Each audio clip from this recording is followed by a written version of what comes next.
The stars had always been cold and distant to the people of Earth. For 300 years, they had looked up at the night sky and remembered what they had lost. They remembered the great ship that had carried 10,000 of their best and into the unknown. They remembered the hope that had filled their hearts when the Prometheus had launched into the darkness between stars. And they remembered the silence that had followed. The Prometheus had been humanity's first true interstellar vessel. It was not fast by the standards of the galaxy. It was not powerful, but it had been theirs. Built with human hands, powered by human dreams, and crewed by humans who believed that their species could find a new home among the stars. The Empire had watched the launch with amusement. These humans were so young, so foolish. Their ship was primitive. Their technology was laughable. They had conquered 1,000 species across 10,000 worlds. They had ruled the galaxy for longer than humanity had existed.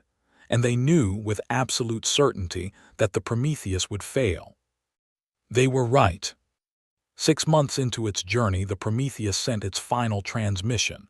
The message was broken and filled with static. The crew reported strange readings. Space itself seemed to be bending around them. Something was pulling them toward a point that their instruments could not identify.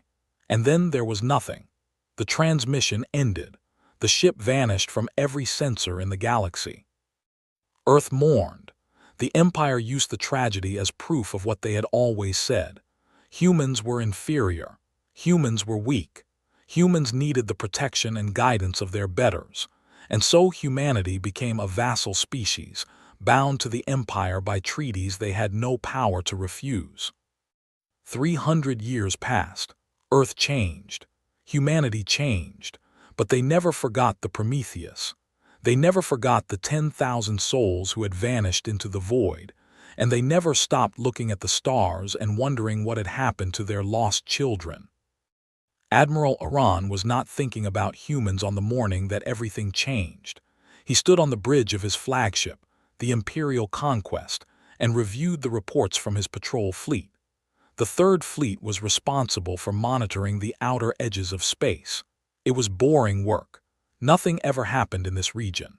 The nearest civilization was 100 light-years away, and they had been conquered centuries ago. Iran was tall, even by standards. His skin was the deep purple of his noble house, and his 4 eyes gleamed with the cold intelligence that had made him one of the Empire's most respected commanders. He had served the Emperor for 200 years. He had crushed rebellions on a dozen worlds. He had earned every medal and honor that the Empire could give. And he was bored. The censor officer made a small sound of confusion. Iran turned his attention to her station. She was young, barely 50 years old, and her scales still had the bright sheen of youth. "What is it?" Iran asked. His voice was deep and carried the weight of centuries of command. "An anomaly, Admiral, at the edge of our sensor range. I am not sure what to make of it." Iran walked to her station and looked at the display. There was indeed something strange on the screen, a point of light that seemed to flicker in and out of existence. The readings made no sense. The object appeared to be both there and not there at the same time. "A sensor malfunction," Iran said. "Run a diagnostic." "I already have, Admiral, 3 times. The sensors are functioning perfectly. Whatever this is, it is real." Iran frowned. In 200 years of service, he had seen many strange things, but he had never seen anything like this. The anomaly seemed to be growing, or perhaps it was getting closer. It was hard to tell. "Send a probe," he ordered. The probe launched and sped toward the anomaly. The bridge crew watched in silence as it crossed the vast distance of space. Minutes passed. The probe drew closer and closer to the strange point of light. And then the probe simply stopped transmitting. "What happened?" Iran demanded. "I do not know, Admiral. The probe is gone, not destroyed, just gone, as if it never existed." Before Iran could respond, the anomaly changed. The flickering point of light suddenly expanded into a tear in the fabric of space itself. It was like watching reality split open. Colors that had no name spilled out from the wound in the universe. The bridge crew stared in horror and wonder as something emerged from the impossible light. It was a ship. But it was unlike any ship that Orion had ever seen. It was massive, larger than his flagship by a factor of 10. Its hull seemed to flow like liquid metal, constantly shifting and changing shape. There were no visible weapons, no engines, no windows. It looked less like a vessel and more like a living creature that had somehow learned to swim through the vacuum of space. "Admiral," the communications officer said, his voice shaking, "we are receiving a transmission." "Put it through." The message that filled the bridge was clear and strong, with no static or interference. And it was in a language that Orion recognized but had not heard in 300 years. "This is the S. Prometheus, requesting contact with Earth Unified Command. We have returned." The words hung in the air like a death sentence. Orion felt something he had not felt in centuries. He felt fear. "That is impossible," he whispered. "The Prometheus was destroyed 300 years ago." "Admiral, the ship is moving. It is heading toward the inner systems, toward Earth." Orion's mind raced. The Prometheus had been a primitive human vessel, barely capable of interstellar travel. This thing that floated before him was something else entirely, something that should not exist, something that made the Empire's most advanced warships look like children's toys. "Contact Imperial High Command immediately," he ordered. Tell them that we have a situation." The message reached the Imperial of Prime within hours. The Emperor himself read the report and did not believe it. He ordered his advisors to verify the information. They confirmed it. The S. Prometheus, or something claiming to be the Prometheus, had returned from wherever it had vanished to 3 centuries ago, and it was heading home. The news spread through the Empire like wildfire. On 1,000 worlds, officials read the reports and felt the first stirrings of unease. The humans had always been a subject race, useful for labor and entertainment, but nothing more. They were weak. They were primitive. They were no threat to anyone. But this ship was not weak. This ship was not primitive, and they had no idea what it could do. On Earth, the news arrived in a different way. The human government, such as it was, received the transmission directly from the Prometheus. For the first time in 300 years, they heard from the ship that they had given up for lost, the ship that had carried their ancestors' hopes into the darkness, the ship that had become a symbol of everything humanity had lost. Prime Minister Helena stood in her office and listened to the message again and again. She was old by human standards, nearly 90 years old, and she had spent her entire life under the shadow of rule. She had fought for every small freedom that humanity still possessed.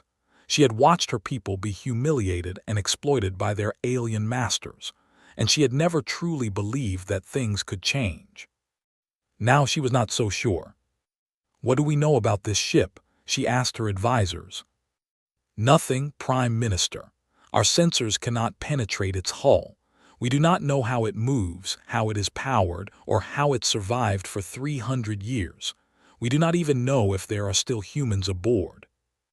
"There are humans aboard," said. "I can feel it. Our people have come home." They did not share her sentiment. Within hours of the Prometheus's appearance, the Imperial Third Fleet moved to intercept it. 50 warships, each one capable of destroying a planet, formed a wall between the strange vessel and its destination. Admiral Orion commanded the fleet personally. He had orders directly from the Emperor. Stop the ship, discover its secrets, and if necessary, destroy it. The Prometheus did not slow down. It continued its steady journey toward Earth, apparently unconcerned by the massive fleet that blocked its path. Orion watched it approach and felt his unease grow. In all his years of service, he had never seen a ship behave this way. Every vessel he had ever encountered had either fled from the Imperial fleet or tried to fight it. This ship did neither. It simply continued on its course, as if the 50 warships before it were nothing more than empty space. "Open a channel," Orion ordered. "Tell them to stop and prepare to be boarded." The message was sent. There was no response. Tell them again. Warn them that we will open fire if they do not comply. Again, no response. The Prometheus continued to approach.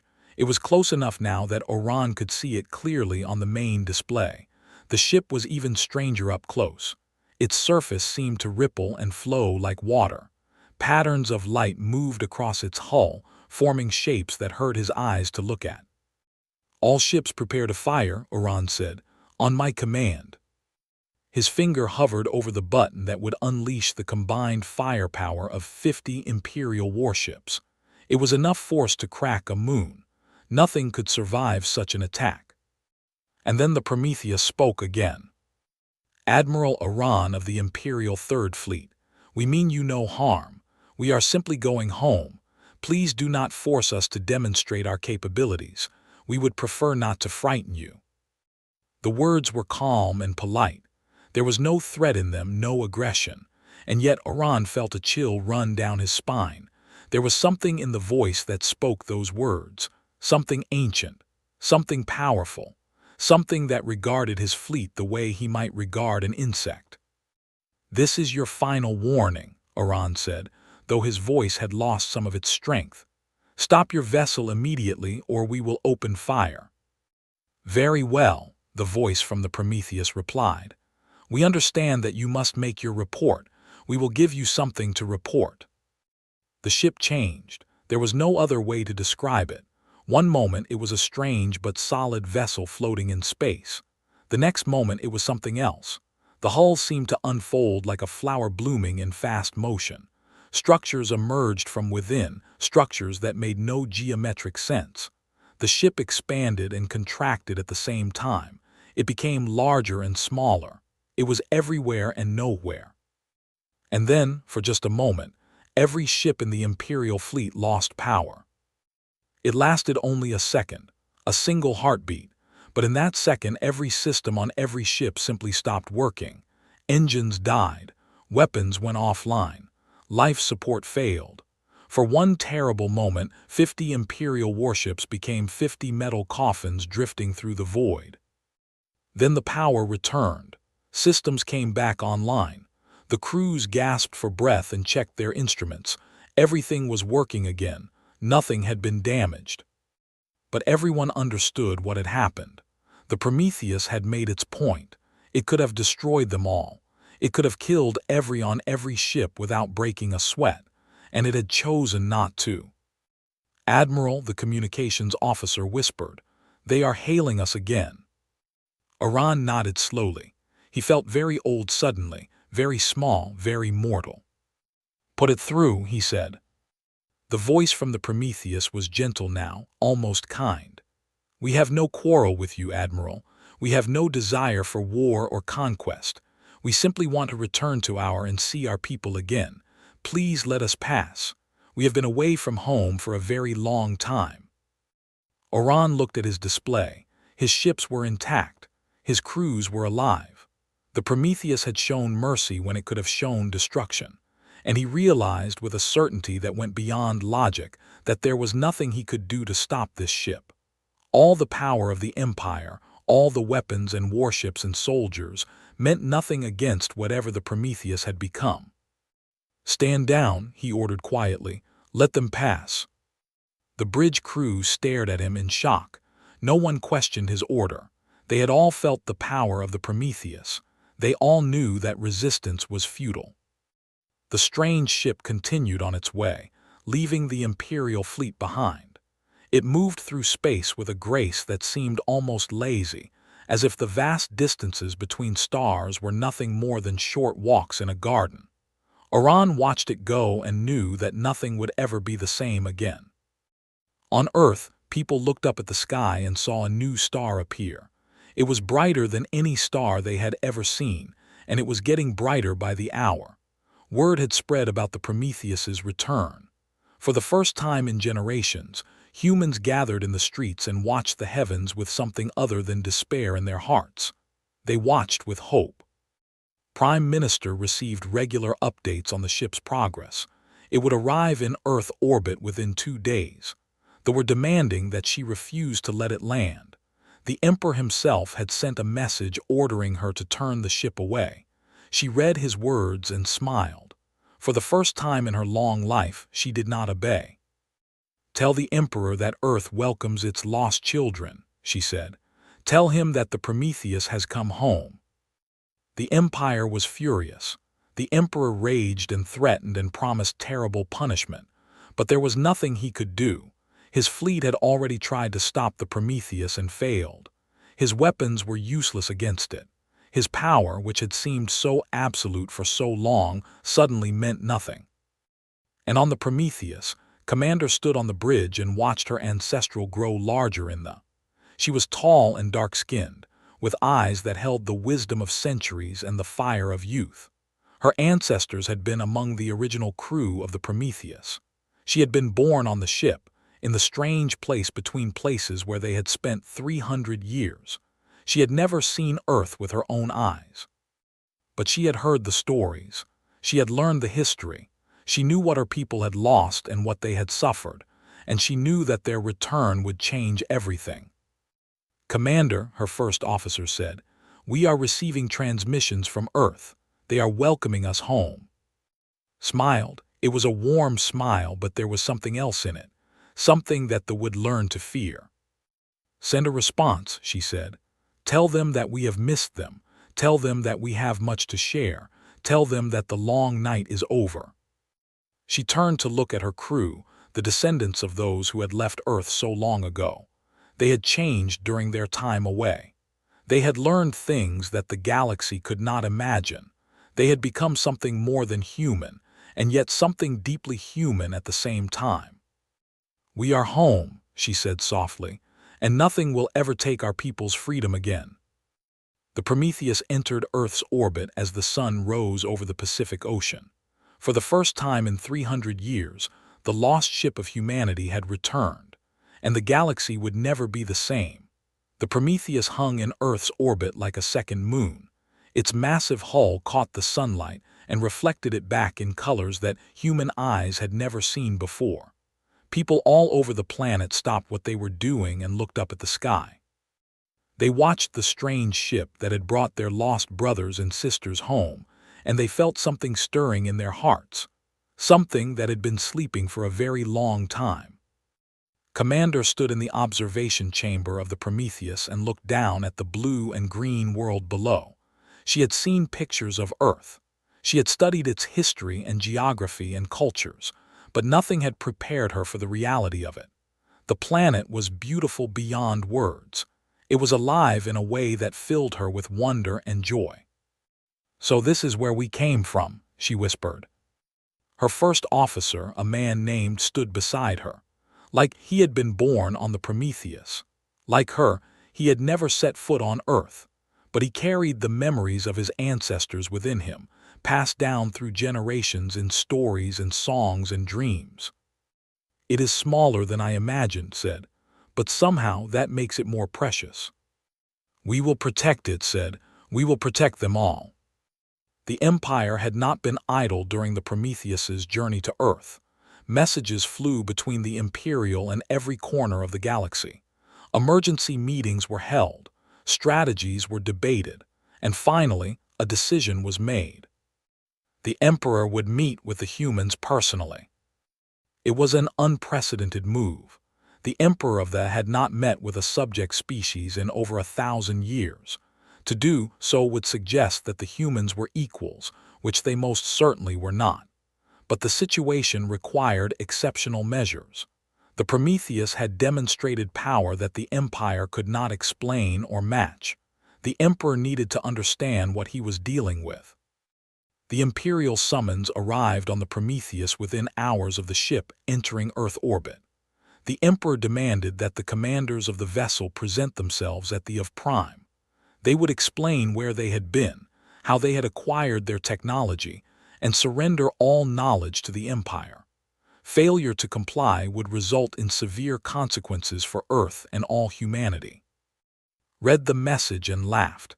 It was a genuine laugh, warm and musical, with no anger or bitterness in it. The Emperor's threats were so small, so limited. He had no idea what he was dealing with. Shall we ignore it? Asked. No, said. We shall accept. It is time for them to understand what humanity has become. The news that the Prometheus would travel to Prime caused panic in the imperial government. They had expected the humans to refuse.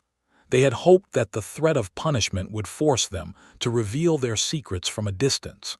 Now they had to actually host these strange humans on their most sacred world. The emperor ordered his best scientists, his most skilled diplomats, and his most powerful warriors to prepare for the meeting. Every advantage the empire possessed would be on display. The humans would be overwhelmed by the might and majesty of They would understand their place in the galaxy. The Prometheus arrived at Prime 3 days later. The journey should have taken weeks using conventional technology. The ship covered the distance as if it were nothing at all. One moment it was orbiting Earth, and the next it was floating in the space above the Imperial. Prime was an impressive world. They had spent shaping it into a monument to their power. Massive cities covered every continent. Orbital stations circled the planet like rings around a gas giant. Warships beyond count patrolled the space around it, their weapons always ready, their crews always vigilant.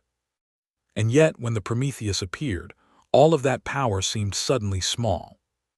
The ship did not request permission to enter orbit. It did not respond to the hundreds of challenges sent by the defense fleet.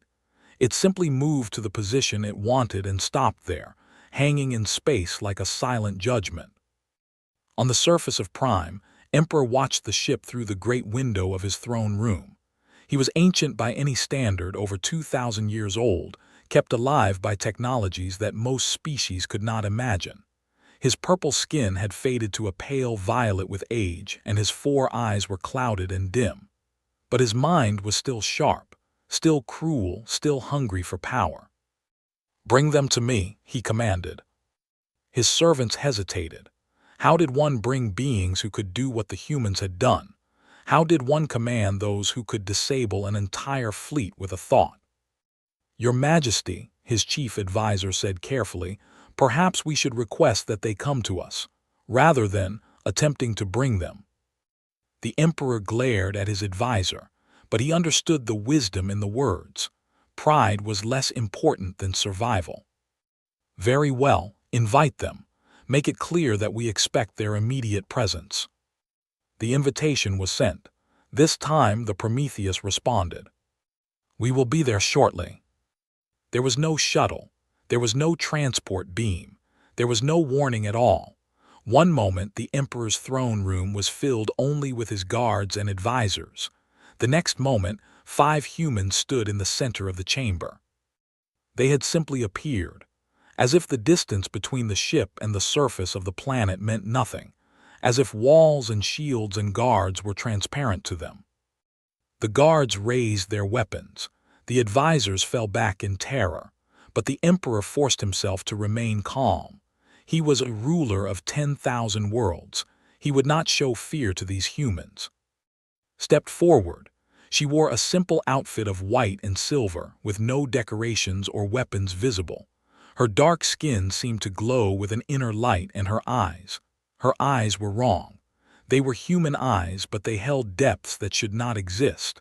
Looking into them was like looking into the space between stars. "Your Majesty," said. Her voice was polite and respectful.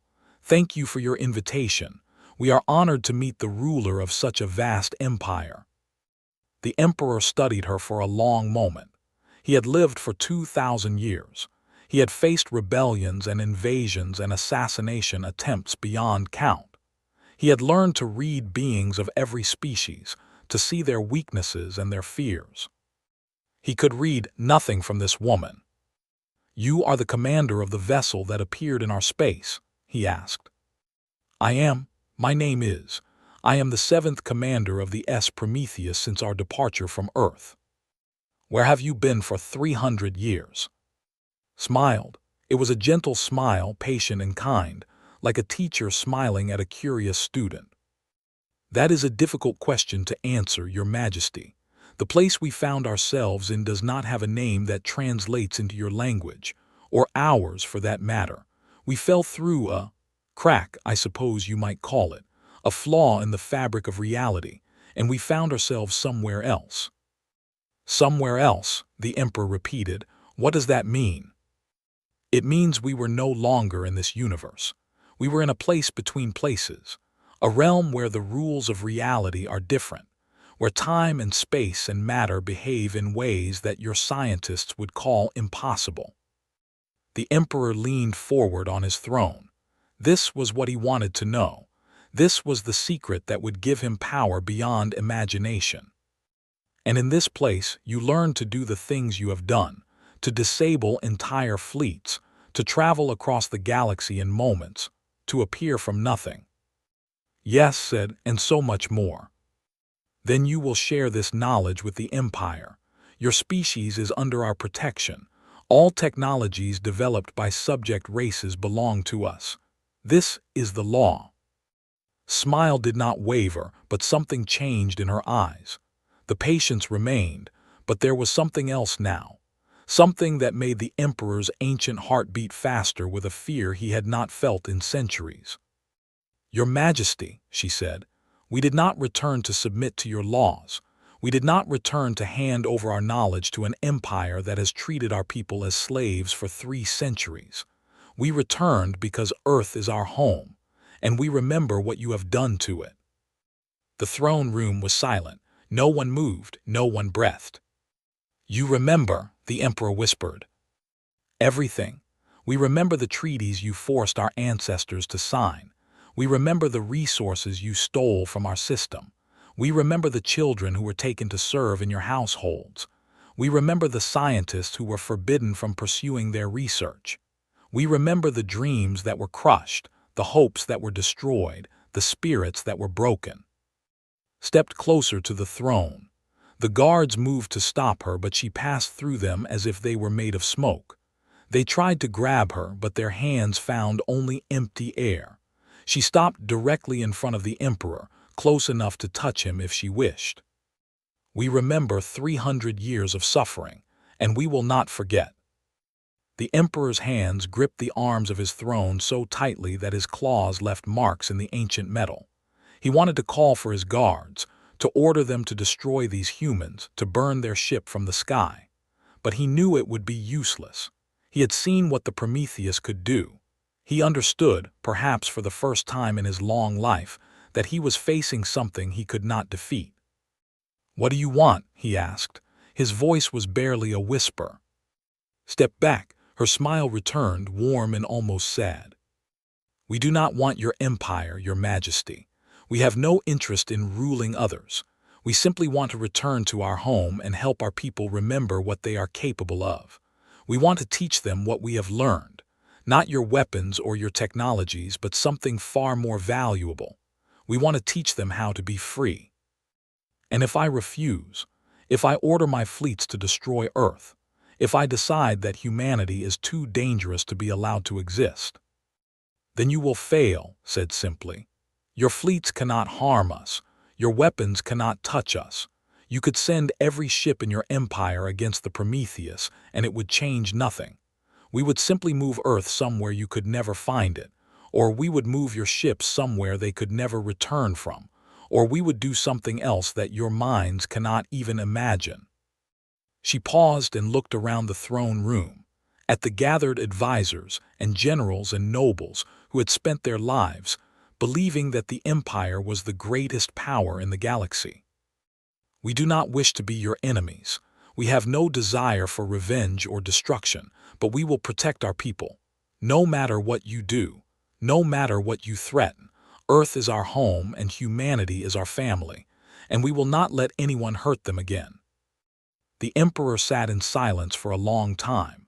His advisors whispered among themselves, their fear evident in every gesture. His generals looked at their weapons and knew that they were useless. His entire world, everything he had built over 2,000 years, suddenly seemed fragile and small. You speak of teaching, he finally said. What will you teach them? Everything, replied. How to think in new ways, how to see the universe as it truly is, how to reach beyond the limits that you placed on them. It will take time. Generations, perhaps, but humanity will grow. We will learn. We will become something new. And then, when your people have learned these things, what will you do then? Turn to look out the great window of the throne room, at the endless sky full of stars. Then we will explore. We will discover. We will meet other species and share what we know with those who wish to learn. We will find the cracks in reality that we fell through, and we will understand them. We will ask questions that have never been asked before, and we will find answers that no one has ever imagined.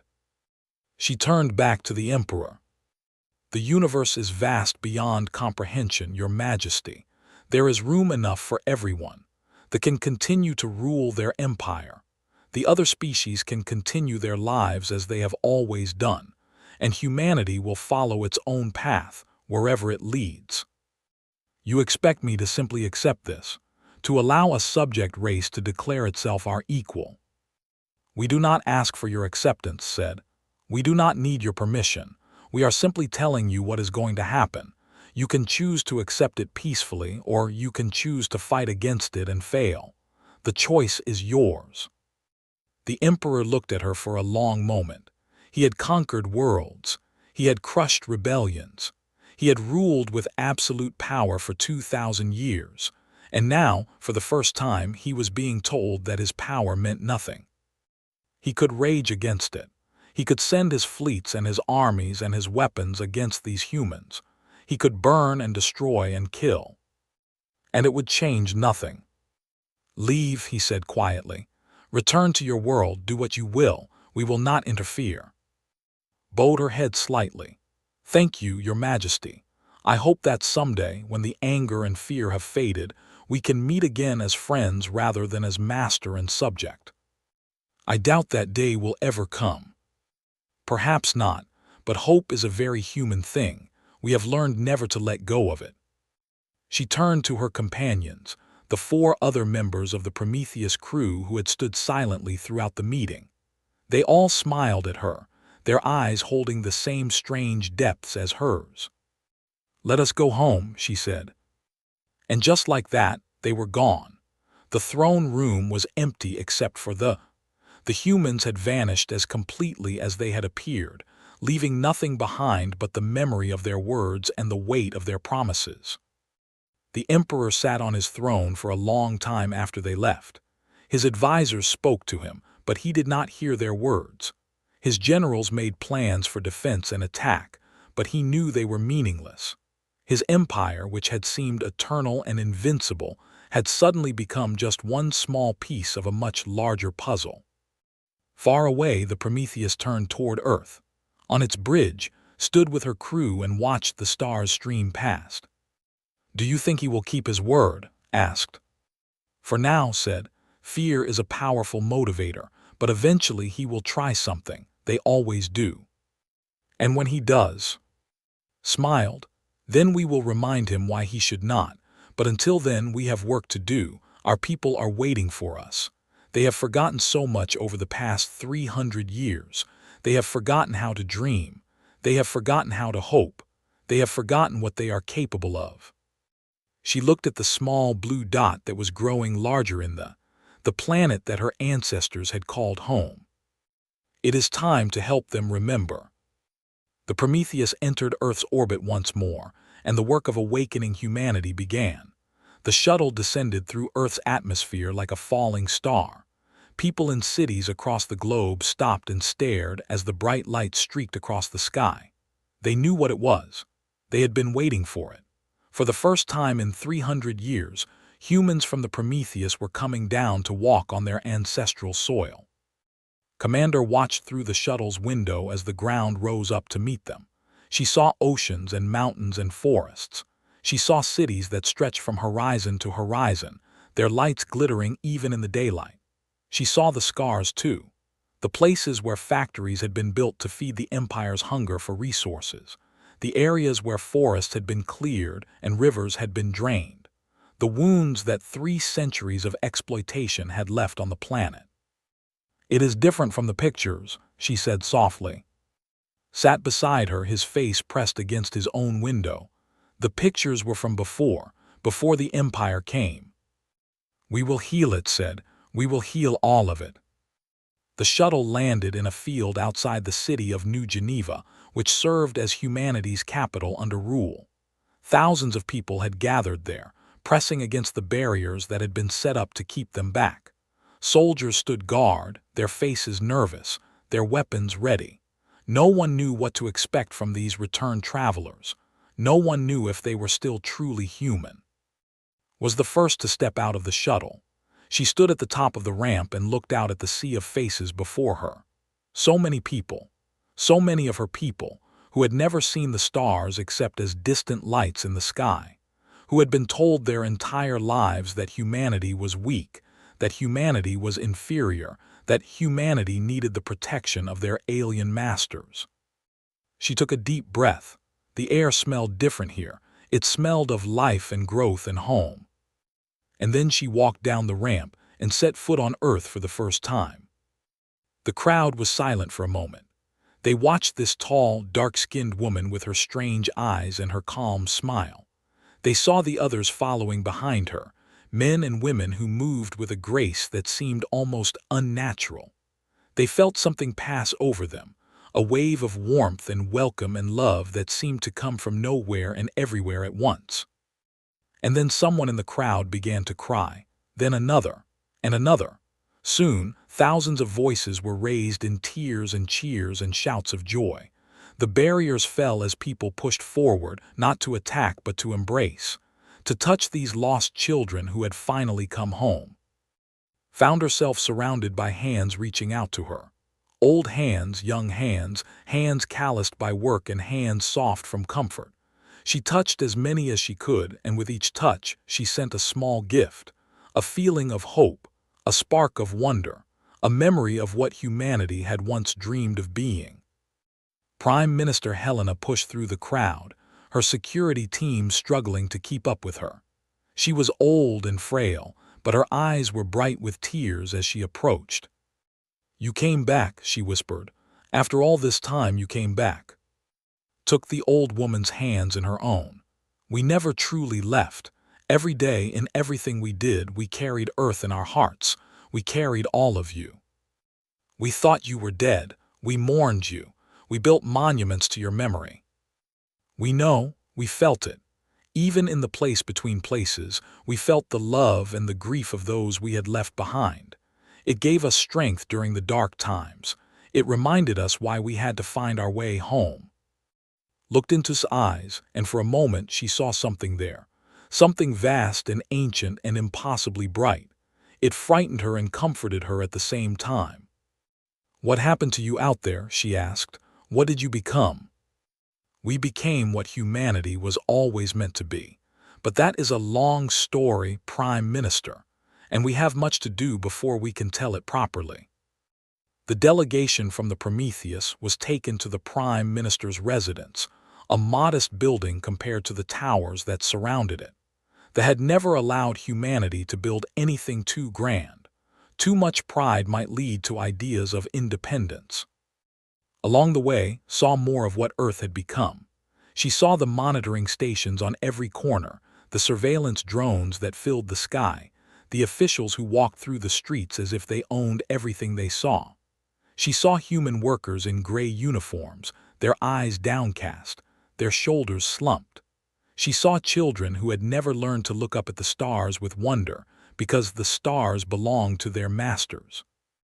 The weight of it pressed down on her heart. 300 years, 300 years of this, 300 years of her people being taught that they were nothing. "Commander," said quietly, "your hands." Looked down. Her hands were glowing faintly, a soft silver light that pulsed with her heartbeat. It was a sign of strong emotion, a side effect of the changes they had. She took a deep breath and forced herself to calm down. The light faded. "I am fine," she said. "It is just difficult to see." "I know, but we cannot let our anger control us. We came here to help, not to make things worse." "You are right, of course, but it is hard, so hard." At the residence, they met with Prime Minister and her advisors. There were also observers in the room, as there always were when the human government discussed anything important. They watched the Prometheus delegation with suspicious eyes, taking notes and sending reports to their superiors. Ignored them, they were not important. "Prime Minister," she said, "we have come to help our people, not with weapons or armies but with something far more valuable. We have come to share knowledge." "What kind of knowledge?" one of the advisors asked nervously. "The Empire forbids us from developing advanced technology if we violate those laws." "We are not talking about technology," said. "Not in the way you understand it. The things we learned in our time away are not machines or devices or weapons. They are ideas, ways of thinking, ways of seeing the universe that open doors your masters never knew existed." The observer leaned forward. "What you describe sounds like sedition. If you attempt to share forbidden knowledge with the human population, the Empire will be forced to respond." Turned to look at the observer. He was a young, barely a century old, full of confidence and authority. He had no idea what he was dealing with.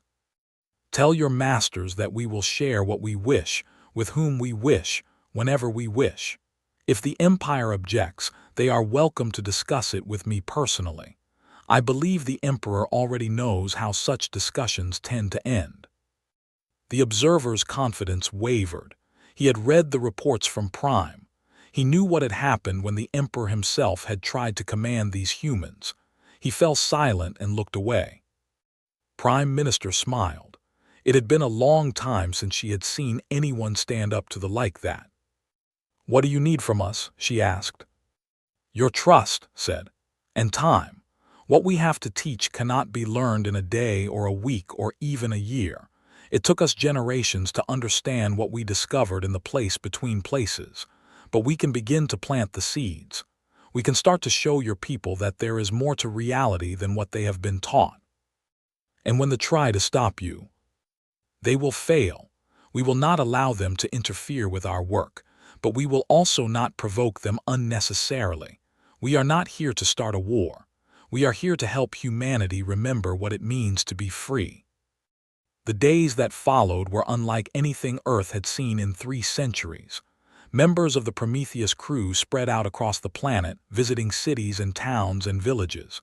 They did not give speeches or hold rallies. They simply talked to people, ordinary people, workers and teachers and farmers and children. They sat with them, shared meals with them, listened to their stories.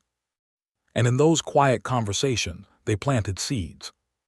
To a young girl who dreamed of becoming a scientist, they spoke of the wonders that lay beyond the known universe. They told her of dimensions where mathematics was alive, where equations danced and sang and told stories that no human had ever heard. They showed her, just for a moment, a glimpse of what her mind could become if she learned to think in new ways. To an old man who had given up hope long ago, they spoke of patience and persistence. They told him stories of the original Prometheus crew, of how they had survived for years in a place that made no sense, clinging to their humanity against impossible odds. They reminded him that the human spirit could endure anything, if it chose to. To a factory worker who had never been allowed to question his place in the world, they spoke of potential. They showed him that his mind was not a machine designed to perform simple tasks, but an incredible instrument capable of understanding the deepest truths of existence. They taught him one small lesson, just one, and watched his eyes light up with wonder. Everywhere they went, they left behind a spark, a small flame of curiosity and hope that began to spread from person to person. They observed and reported and worried, but they could not stop what was happening. The Prometheus crew were not breaking any laws. They were not distributing weapons or technologies. They were simply talking. But ideas are more dangerous than any weapon. The Imperial observer assigned to Earth was named L. He was an experienced administrator who had spent decades managing subject populations. He had seen rebellions born and crushed. He had watched species rise up against the Empire and fall. He knew all the signs of trouble. And he was deeply afraid. They are doing something, he reported to his superiors. I cannot identify exactly what it is. They speak in riddles and metaphors. They discuss philosophy and mathematics and art, nothing that our regulations specifically forbid. But wherever they go, the humans change. They become different. Different how? His superior demanded. They start to question things. They look at the sky with new eyes. They speak of possibilities that should be beyond their understanding. It is as if the Prometheus crew are awakening something that has been sleeping in the human species. Can you arrest them? Find some violation, some excuse to stop them. I have tried. They have broken no laws, and when our soldiers approach them, El hesitated. The soldiers become confused. They forget their orders. They walk away with strange expressions on their faces as if they have seen something that changed them. This is unacceptable. The Emperor has ordered that the humans be monitored closely. If they are spreading forbidden knowledge, they must be stopped. How every attempt we have made has failed. The Prometheus itself still orbits Earth. Our sensors cannot penetrate it. Our weapons cannot reach it. And the crew are something we have never encountered before. They are human, but they are also something else. Something we do not understand. The silence on the other end of the communication was long and heavy. Continue to observe, his superior finally said. Report everything. The Emperor will decide what action to take. Knew they were being watched. She felt the eyes on her wherever she went. She sensed their fear and their anger and their confusion. But she did not stop. She could not stop. Every day she saw more evidence of what the Empire had done to her people. Every day she met humans who had forgotten how to dream. One evening she found herself in a small village on the edge of a great forest. The forest itself was dying, poisoned by waste from a nearby processing facility that extracted metals for the Empire. The village had once been beautiful, its residents had told her. Now it was gray and silent, and the children coughed from the pollution in the air. An old woman approached her as the sun set. Her name was Maria, and she had lived in the village her entire life. She had watched the forest die. She had watched her children move away to find work in the cities. She had watched everything she loved fade into nothing. Can you really help us? Maria asked. Can you really change anything? Took the old woman's hands. They were rough and worn, the hands of someone who had worked hard her entire life and received little in return. I cannot undo the past, said gently. I cannot bring back the forest or the life that was here before, but I can show you something. May I? Maria nodded, though she did not understand what was asking. Closed her eyes. She reached out with her mind, with the abilities she had developed over 3 centuries in the place between places, and she showed Maria a vision. In the vision, the forest was alive again. Trees reached toward the sky, their leaves shimmering with colors that did not exist in ordinary reality. Animals moved through the undergrowth, species that Maria had never seen, creatures of light and shadow that danced between the trees. And above it all, the stars shone down, not as distant points of light, but as gateways to infinity. This is what the universe could be, whispered. This is what humanity could create if we remember how to dream. Maria's eyes filled with tears. For a moment, just a brief moment, she felt something she had not felt since she was a child. She felt wonder. How, she breathed, how is this possible? The universe is not what you have been taught. It is not a cold, empty place governed by uncaring laws. It is alive, Maria. It is aware, and it responds to those who learn to speak its language. We spent 300 years learning that language. Now we want to teach it to our people. The vision faded. Maria found herself back in the dying village, with the gray sky above and the poisoned earth below. But something had changed inside her. A spark had been lit that would not go out. Teach me, she said. Teach me everything. Smiled. I cannot teach you everything. There is not enough time, but I can teach you one thing, one small truth that will open the door to many others. She leaned close and whispered something in Maria's ear. Just a few words. A simple idea that seemed almost childish in its simplicity. But Maria's eyes widened. She repeated the words to herself, turning them over in her mind, and suddenly she understood. It was as if a locked door had swung open, revealing a room full of treasures she had never known existed. "I see," she whispered, "I see." "Tell others," said. "Share what you have learned, not the words themselves but the understanding behind them. Help them find their own doors to open. But they will try to stop us. Let them try. Ideas cannot be killed. Once a truth is known, it cannot be unknown.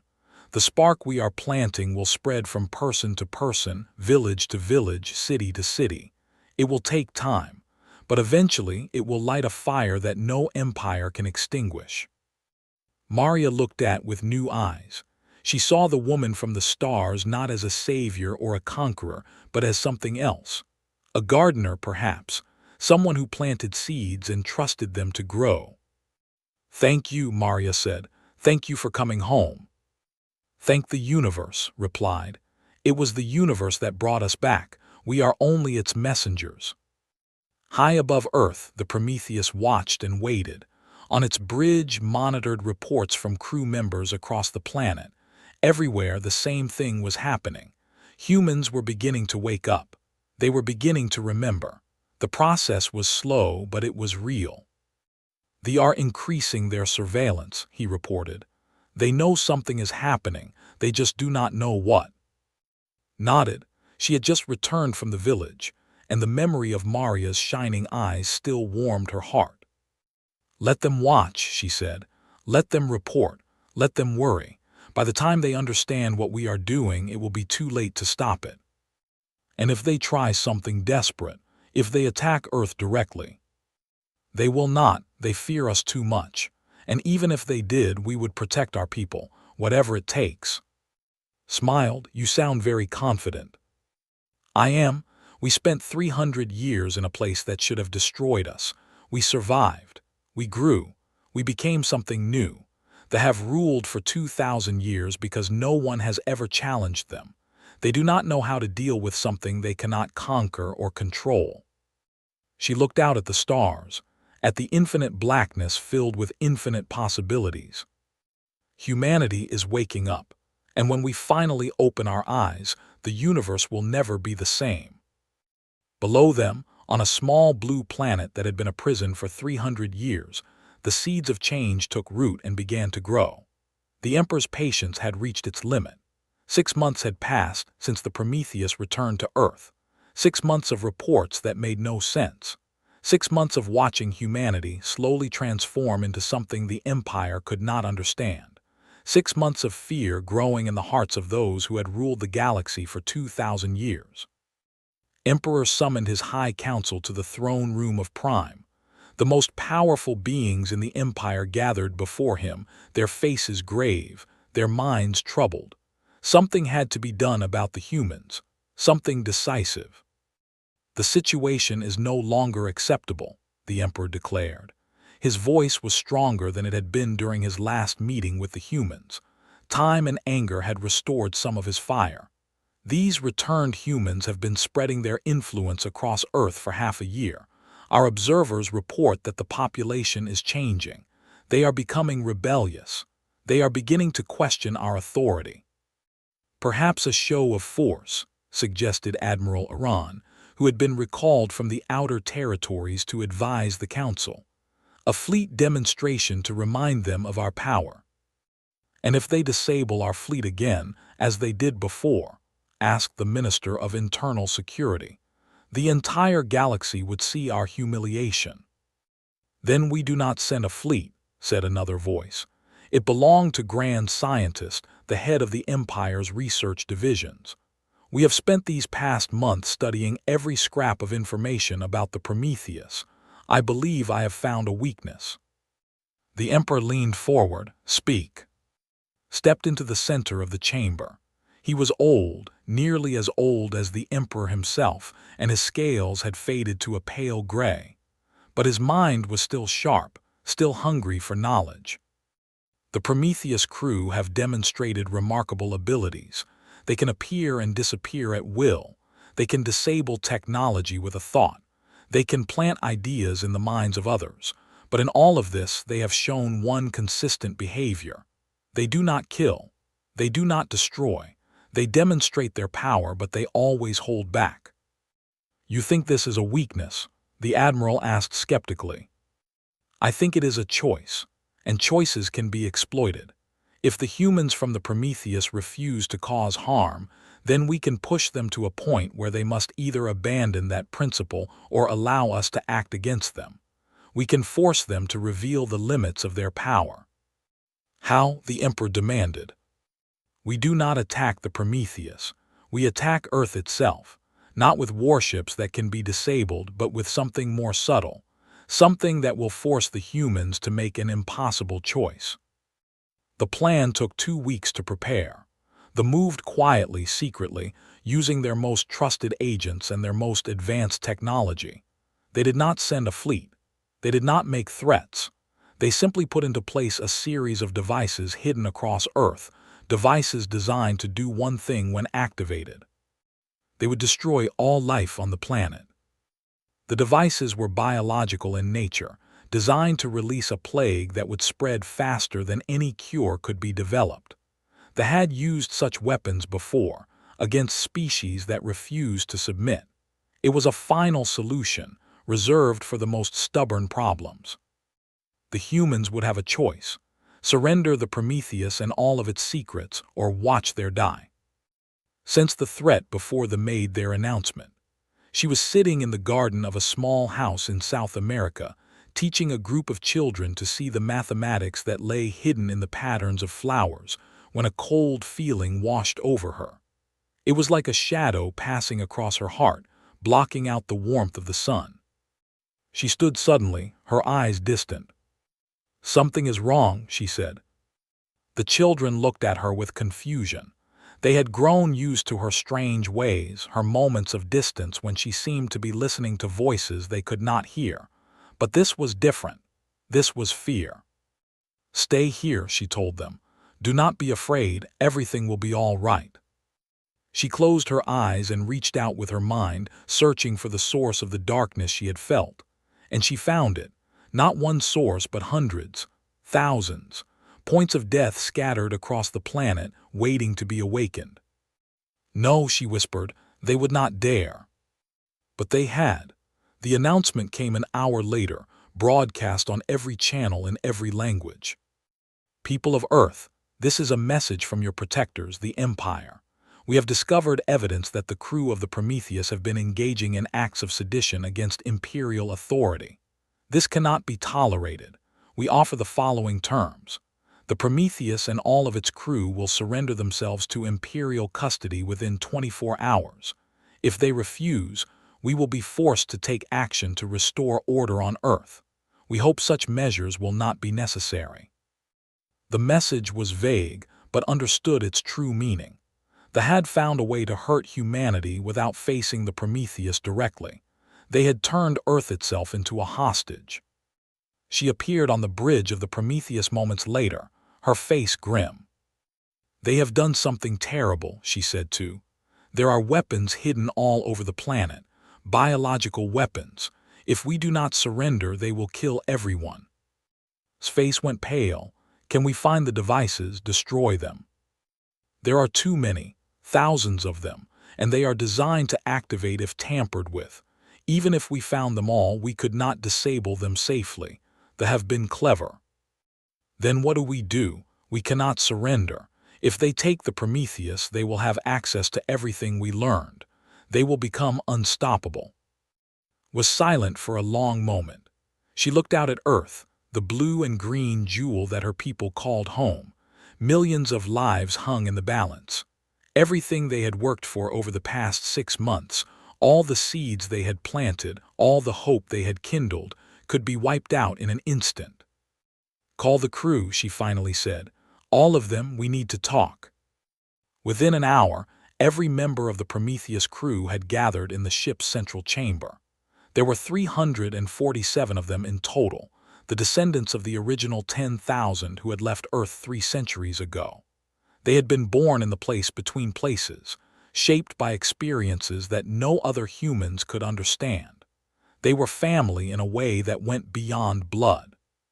Told them about the threat. She explained the choice that faced them: surrender and save Earth, or refuse and watch their people die. "There is another option," said an older woman named Sarah. She had been one of the original crew, kept alive by the strange nature of the realm they had inhabited. "We could demonstrate the full extent of our abilities. We could remove them from Earth permanently." "You mean kill them?" another crew member asked. "I mean whatever is necessary. They have threatened to murder every human being on the planet. Why should we show them mercy?" There were murmurs of agreement from some. The anger was understandable. They had shown themselves willing to commit genocide. Why should the Prometheus hold back? But shook her head. "We spent 300 years in a place that could have driven us mad. We survived because we chose to remain human. We chose compassion over cruelty, understanding over fear. If we start killing now, even in self-defense, we become no different from those we oppose." "Then what do you suggest?" Sarah asked. "We cannot surrender, we cannot fight. What is left?" Smiled. It was a strange smile, calm and confident, as if she already knew the answer. "We show them what they are dealing with, not by destroying their fleet or killing their soldiers, by demonstrating a truth that their minds cannot accept, by showing them that their entire understanding of the universe is wrong." The crew looked at her with confusion. "I have been thinking about this for a long time," continued. "They are ancient. Their empire has lasted for 2,000 years. They believe they understand power because they have conquered so many worlds, but they think in 3 dimensions. They see the universe as a place of matter and energy, cause and effect. They do not understand that reality itself can be shaped by those who know how." "What are you proposing?" "I am proposing that we give them a demonstration, not of our weapons but of our perspective. We will show them something so far beyond their understanding that they will have no choice but to accept that they cannot defeat us. And then we will offer them a choice of their own." The plan took shape over the next few hours. The crew of the Prometheus worked together, combining their abilities in ways they had never attempted before. What they were about to do would require all of them, every mind and heart working in perfect harmony. As the deadline approached, the fleet gathered around Earth. 47 warships, the same number that had first confronted the Prometheus, formed a ring around the planet. Admiral Iran commanded from his flagship, watching the strange ship that hung in orbit like a challenge to everything he believed. "They have not responded to our demands," his communications officer reported. "The deadline is in 1 hour. "Begin the final countdown," the admiral ordered. "If they do not surrender, activate the devices." "Admiral, are we certain about this? If we release the plague, every human on the planet will die." Iran's 4 eyes narrowed. They brought this upon themselves. The empire must maintain order. The empire must be obeyed. The minutes ticked away. On the surface of Earth, people looked up at the sky and prayed. They did not know the details of the threat, but they sensed that something terrible was about to happen. They hoped that the strange beings from the Prometheus could save them. They hoped that somehow everything would be all right. On the Prometheus stood at the center of the chamber, surrounded by her crew. They had joined hands, forming a circle that pulsed with gentle light. Their eyes were closed, their minds linked in a unity that no ordinary human could understand. "It is time," said. And the universe shifted. The fleet was the first to notice. One moment, their ships were floating in the familiar darkness of space, surrounded by the familiar light of familiar stars. The next moment, everything was different. The stars were wrong, not just in different positions, but wrong in fundamental ways. They burned in colors that should not exist. They pulsed with rhythms that made no sense. And between them, in the darkness that was no longer empty, things moved. vast shapes that seemed to be made of light and shadow and thought itself, drifting through the void like whales through an ocean. "What is happening?" Admiral Iran demanded. "Where are we?" No one could answer. Their instruments showed nothing useful. Their sensors reported readings that were impossible. The laws of physics that governed the universe seemed to have been replaced by something else entirely. "You are still exactly where you were," his voice said. It came from everywhere at once, gentle and calm. "You have not moved. We have simply shown you what is truly there. The universe you thought you knew is only a shadow, Admiral, a tiny fragment of a reality that extends far beyond your understanding." "This is a trick," the Admiral growled. "Some kind of illusion." "Is it? Look at your hands, Admiral. Look at yourself." Oran looked down. His hands were dissolving, not painfully but softly, gently. He could see through them, see the patterns of energy that made up his physical form. He could see deeper than that too, to the thoughts and memories and fears that made him who he was. He could see all the way down to the fundamental mathematics that underlied his very existence. "What are you doing to me?" he whispered. "Nothing. We are simply showing you the truth. You are not solid, Admiral. You are a pattern, a very complex, very beautiful pattern written in the language of the universe. Everything is. Every star, every planet, every living being, and patterns can be rewritten." The Admiral watched in horror as his hands reformed, becoming solid once more. But he knew now that the solidity was an illusion. He knew that he was nothing but information, nothing but data in an infinite cosmic equation. "Why are you showing me this?" he asked. "Because you need to understand something. We could rewrite your pattern right now. We could erase you from existence with a thought. We could do the same to your fleet, your empire, your entire species. We have that power. We gained it in the place between places, where we learned that reality itself is just another kind of story." The Admiral felt cold, colder than he had ever felt in his long life.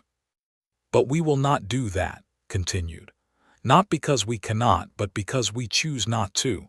Because we remember what it means to be human. Because we know that power without wisdom is just another form of blindness." The strange vision began to fade. The stars returned to their normal colors. The vast shapes between them disappeared. The universe became familiar once more, just a cold expanse of matter and energy, cause and effect. But the memory remained, the knowledge that everything they thought they knew was wrong. "Here is our offer," Admiral said. "You will deactivate your weapons. You will withdraw your fleet from Earth space. You will release humanity from all treaties and obligations to the Empire. In return, we will not demonstrate the full extent of what we can do. We will allow the Empire to continue existing."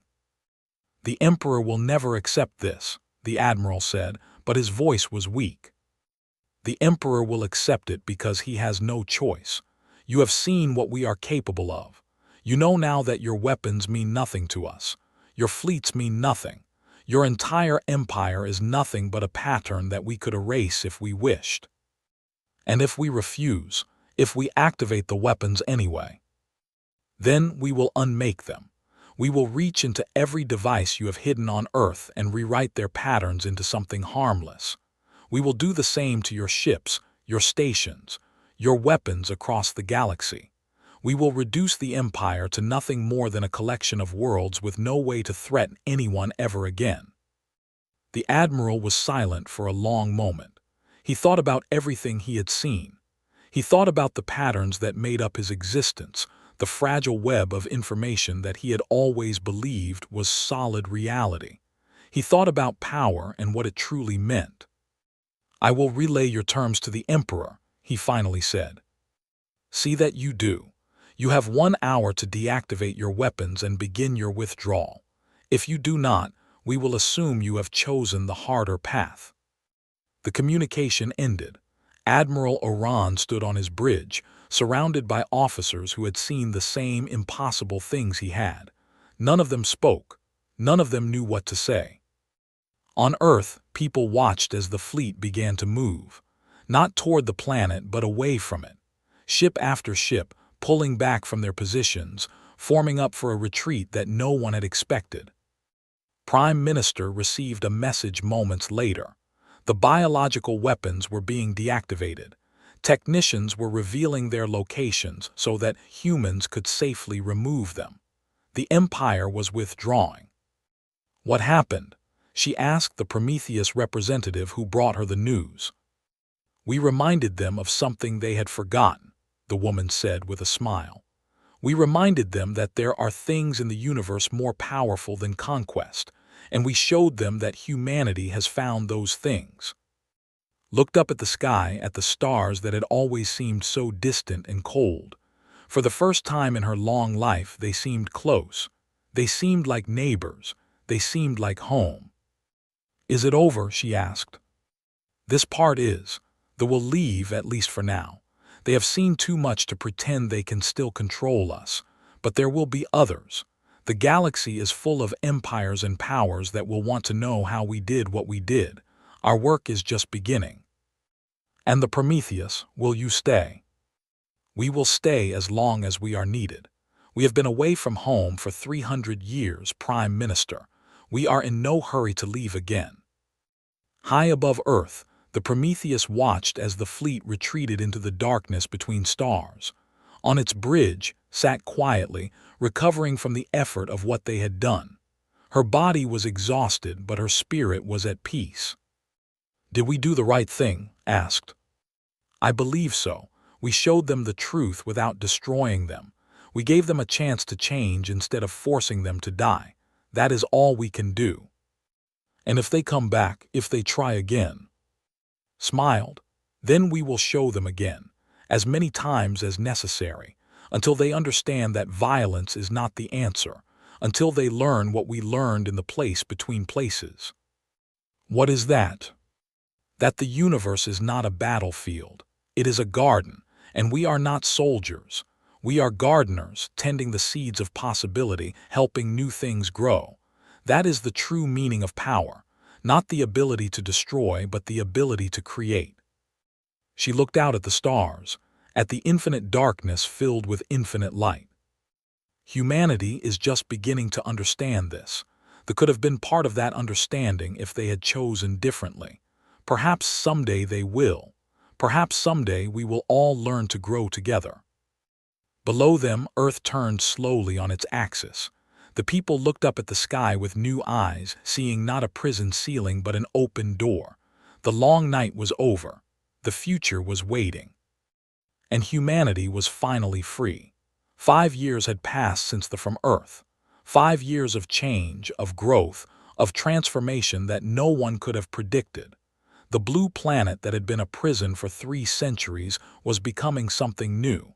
It was becoming the birthplace of a revolution that would reshape the galaxy. Commander stood on the observation deck of the Prometheus and watched the first human-built starship rise from the surface of Earth. It was not as large as the Prometheus, and it did not possess the same abilities. But it was beautiful. Its lines were clean and graceful, designed by human minds that had learned to think in new ways. Its engines burned with a soft silver light, powered by principles that the old Earth scientists would have called magic. The Dawn of Hope, said, reading the ship's name from the display. A fitting title for our people's first step into the galaxy. There will be many more, said. This is only the beginning. Below them, celebrations were erupting across the planet. People filled the streets of every city, their faces turned toward the sky, watching their dreams take flight. Children who had been taught to see themselves as inferior looked up at the ship and knew that they could do anything. Old people who had given up hope long ago felt tears streaming down their faces as they witnessed what humanity could achieve. Prime Minister Helena had passed away 2 years earlier, but she had lived long enough to see the first changes take hold. She had watched as human scientists, guided by the Prometheus crew, began to develop technologies that did not exist anywhere else in the galaxy. She had seen schools transformed into places of wonder, where children learned not just facts and figures, but entirely new ways of understanding reality. She had felt the spirit of humanity awakening from its long sleep. Her last words had been simple: "We are free now, stay free." The new prime minister, a young woman named, had taken those words to heart. Under her leadership, Earth had begun to reach outward. Diplomatic missions were sent to other species in the region, not as subjects of the but as equals. Trade agreements were negotiated. Alliances were formed. The word spread across the galaxy that humanity was no longer what it had been. The Empire watched from a distance, uncertain and afraid. The Emperor had not forgotten what the Prometheus had shown him. The vision of reality dissolving into patterns, of everything he believed being revealed as illusion, haunted his dreams. He had ordered his scientists to study what the humans were doing to try to understand their power. But the more they learned, the less they understood. "It is not technology," grand scientist reported in frustration. "It is not even science as we know it. They have found a way to interact with the fundamental structure of reality itself. Our physics cannot explain what they are doing. Our mathematics breaks down when we try to model it." "Then how do we defend against it?" the Emperor demanded. "We do not. We cannot. They are operating on a level that is beyond our reach. If they decided to destroy us, there is nothing we could do to stop them." "Then why do they not?" Was silent for a long moment. He had spent 5 years studying the humans, watching their progress, trying to understand their philosophy. And slowly, reluctantly, he had begun to believe that they meant what they said. "Because they truly do not want to," he finally said. "They have power that we cannot imagine, and they choose not to use it for conquest. They choose to teach instead.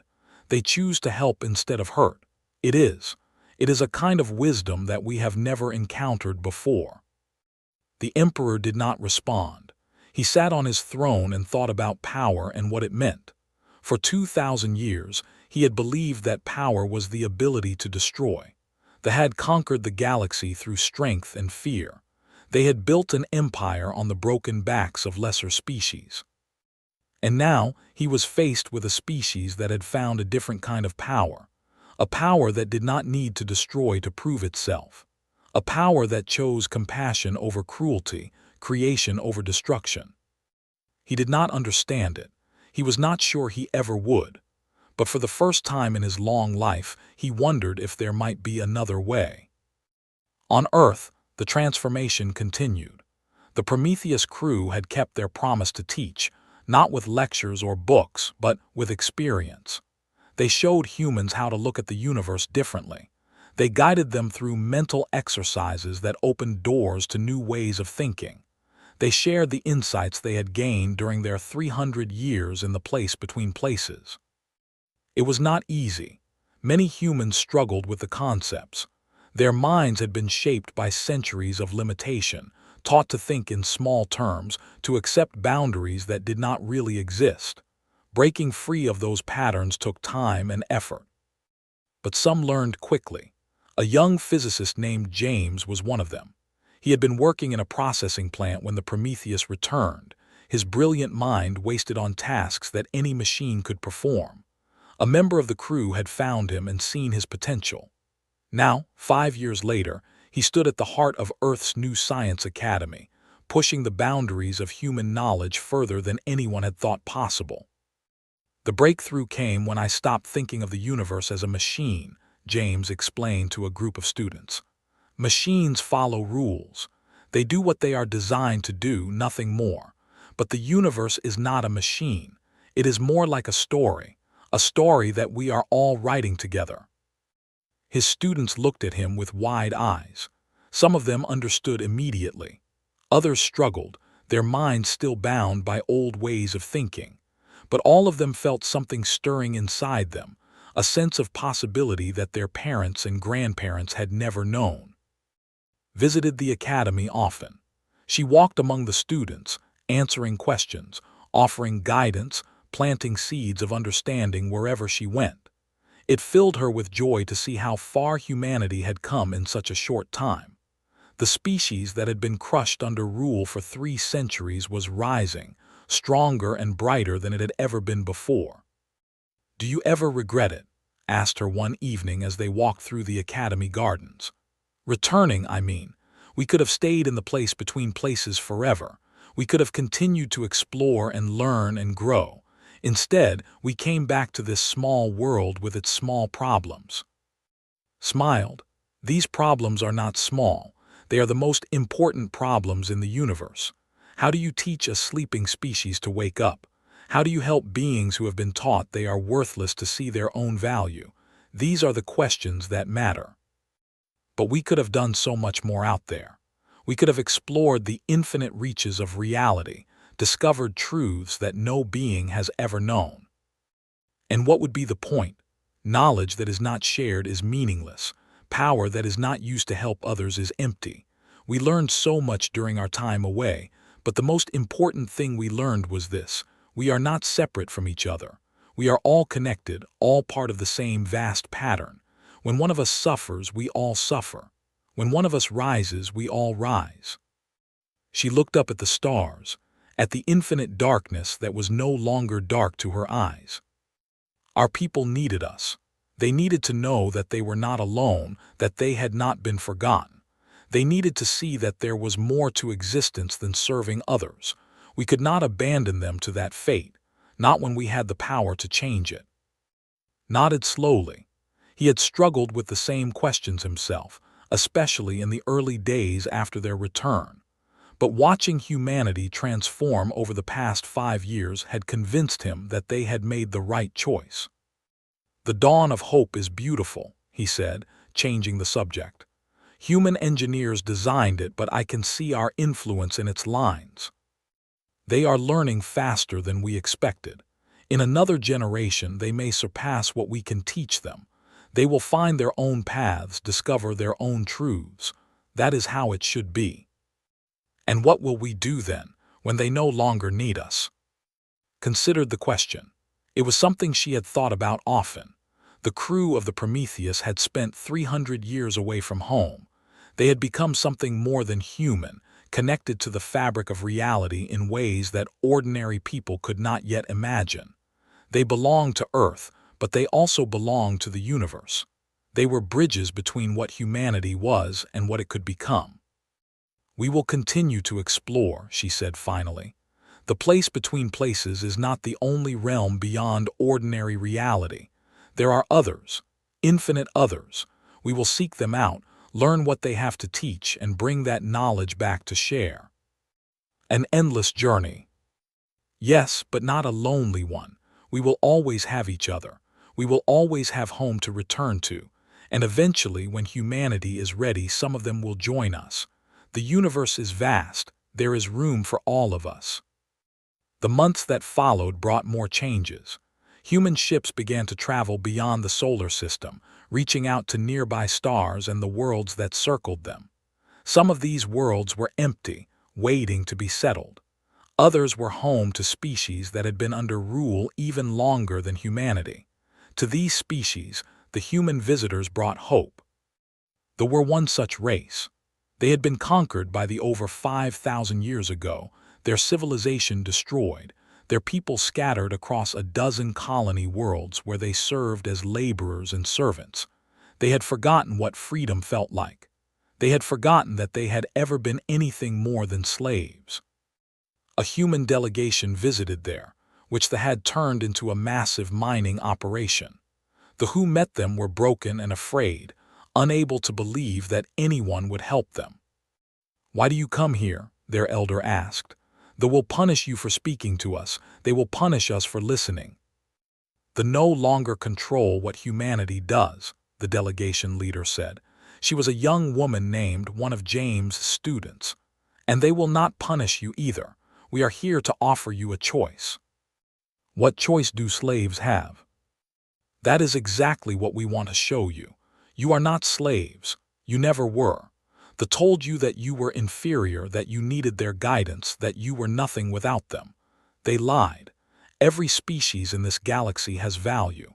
Every being has the potential to grow and learn and become more than they are."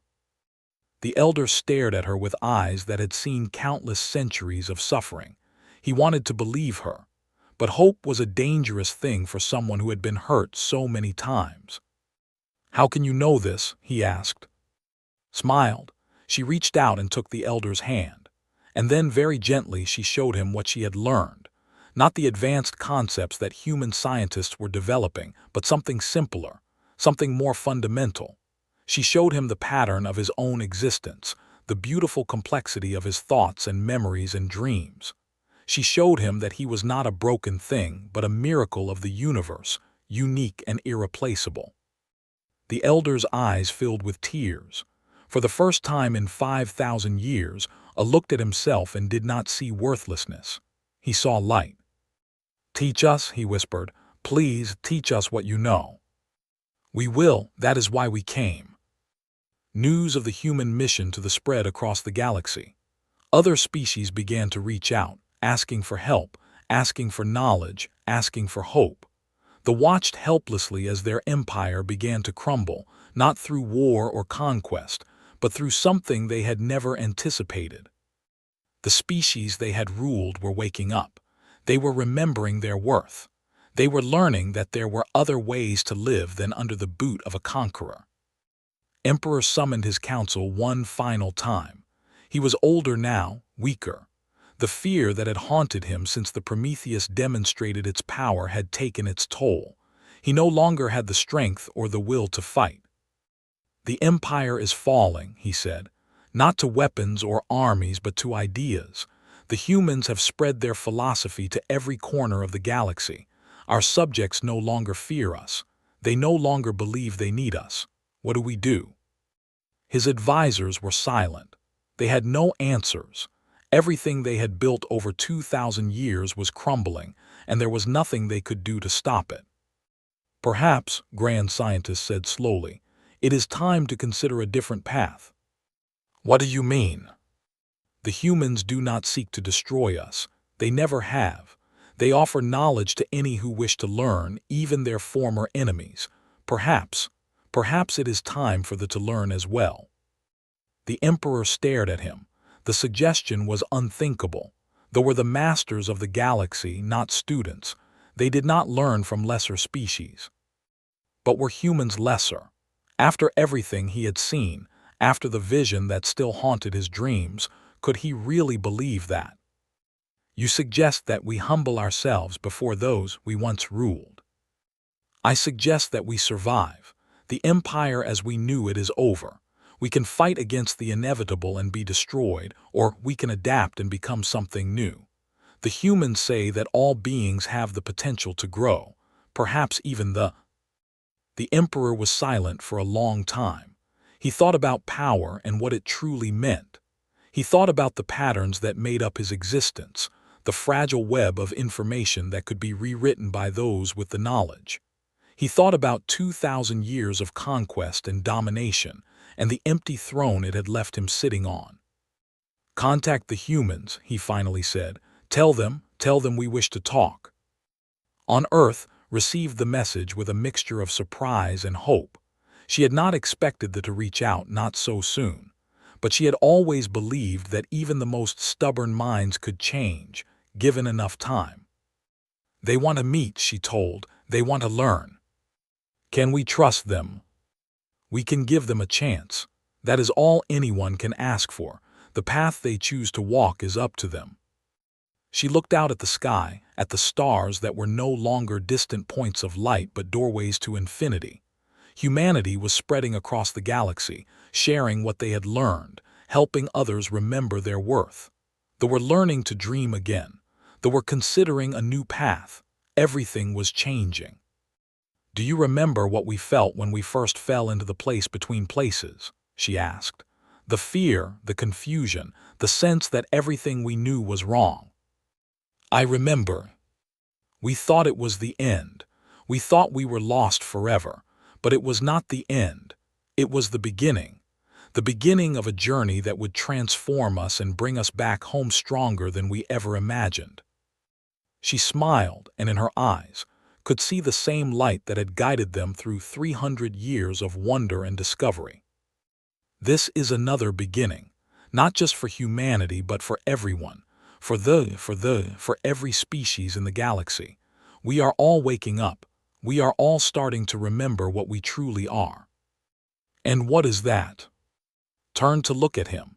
This man who had been her friend and companion for centuries, who had shared every moment of their incredible journey. We are the universe becoming aware of itself. We are patterns of light and thought written in the language of existence. We are infinite potential waiting to be realized. And most importantly, we are not alone. We never have been. She reached out and took his hand. The place between places taught us that everything is connected.